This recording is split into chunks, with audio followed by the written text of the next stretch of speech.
এই উপায়টি শুধুমাত্র আপনার ঘরে জ্বালিয়ে রাখুন। 10 মিনিটে আপনার ঘর থেকে মশা হয়ে যাবে ছুমন্তর ছু। ঘর থেকে মশা তাড়ানোর দেশি একটি উপায় নিয়ে আপনাদের মাঝে হাজির হলাম আমি। এই উপায়টি যদি আপনারা ঘরে বানিয়ে নিতে পারেন তাহলে আপনার ঘরে আর একটি মশাও থাকবে না। এটি যতটা প্রাকৃতিক ততটাই উপকারী। আপনি হয়তো বাজারে 5 থেকে 10 টাকা হলেই খুব ভালো মানের কয়েল কিনতে পারবেন, কিন্তু অনেক রিসার্চে প্রমাণিত একটি কয়েল 100টি সিগারেটের থেকেও বেশি ক্ষতিকর। আর আপনার ঘরে যদি থাকে কোনো বাচ্চা কাচ্চা অথবা মহিলা মানুষ, তাহলে তো এটি আপনার জন্য আরো বেশি সমস্যাকর।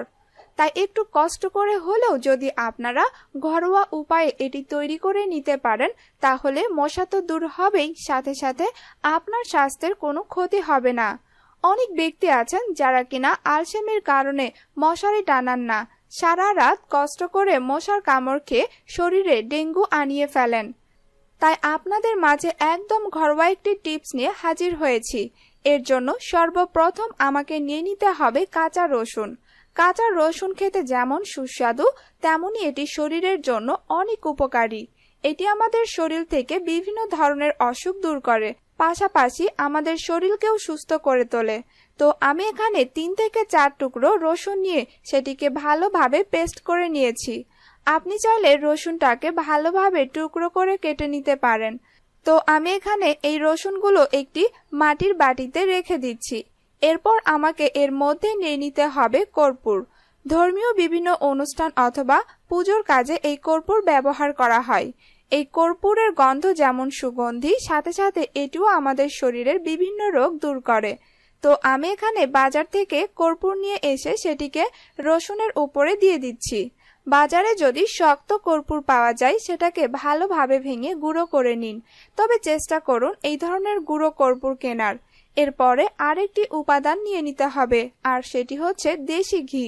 আপনারা হয়তো বা এই ঘি দেখে বলতে পারেন এত টাকা দিয়ে ঘি কেনার থেকে অ্যারোসল কয়েল অথবা অন্য কোনো উপায় ব্যবহার করা উচিত। তবে মশা মারার জন্য আপনি যে সকল পন্থায় অবলম্বন করুন না কেন সেটা আপনার শরীরের জন্য অবশ্যই ক্ষতিকর, তাহলে নিশ্চয়ই আপনার টাকা থেকেও সেটি বেশি ক্ষতিকর। তো আমি এখানে 1 চা চামচের মতো দেশি ঘি দিয়ে এই 3টি উপাদান খুবই ভালোভাবে মিশিয়ে নিচ্ছি। আপনি চাইলে হাত অথবা চামচ দিয়ে এটিকে মিশিয়ে নিতে পারেন। এবার দিয়াশলাই দিয়ে এটিতে আগুন জ্বালিয়ে দিন, তবে চেষ্টা করবেন এই কাজটি অবশ্যই সেফ একটি জায়গাতে করার, কেননা আগুন খুবই মারাত্মক ক্ষতিকর জিনিস। এবার এটি 10 থেকে 15 মিনিট আপনার ঘরের ভেতরে জ্বালিয়ে রাখুন। এই মিশ্রণটির ধোঁয়াতে আপনার ঘরে আর একটি মশাও থাকতে পারবে না, সবগুলো মশা দৌড়ে পালাবে এবং এটিতে কোনো সাইড ইফেক্ট না থাকার কারণে আপনার স্বাস্থ্য থাকবে সুরক্ষিত। তো বন্ধু, আজকের এই রেমেডিটি আপনাদের কেমন লাগলো? যদি ভিডিওটি ভালো লেগে থাকে তাহলে অবশ্যই একটা লাইক দিন। আপনার মূল্যবান মতামত জানাতে কমেন্ট বক্সে লিখতে পারেন। এটি বন্ধু বান্ধবদের সাথে শেয়ার করুন যেন তাদের অনেক উপকার হয়। এই ধরনের ভিডিও পেতে আমার চ্যানেলটিকে সাবস্ক্রাইব করে পাশে থাকা বেল আইকনটিতে ক্লিক করুন। আজকের মতো এখানেই, ধন্যবাদ।